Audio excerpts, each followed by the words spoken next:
107వ కీర్తన. యెహోవా దయాళుడు, ఆయనకు కృతజ్ఞతాస్తుతులు చెల్లించుడి. ఆయన కృప నిత్యముండును. యెహోవా విమోచించిన వారు ఆ మాట పలుకుదురుగాక.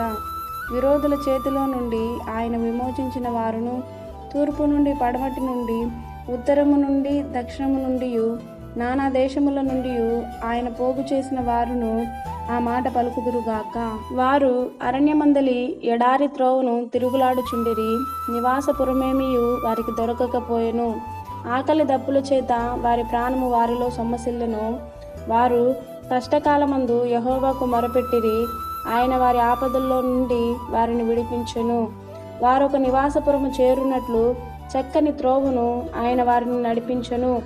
ఆయన కృపను బట్టి, నరులకు ఆయన చేయు ఆశ్చర్య కార్యములను బట్టి వారు యెహోవాకు కృతజ్ఞతాస్తుతులు చెల్లించుదురుగాక. ఎలయనగా ఆశగల ప్రాణమును ఆయన తృప్తిపరిచి ఉన్నాడు. ఆకలి కొనిన వారి ప్రాణమును మేలుతో నింపి ఉన్నాడు. ఆమేన్.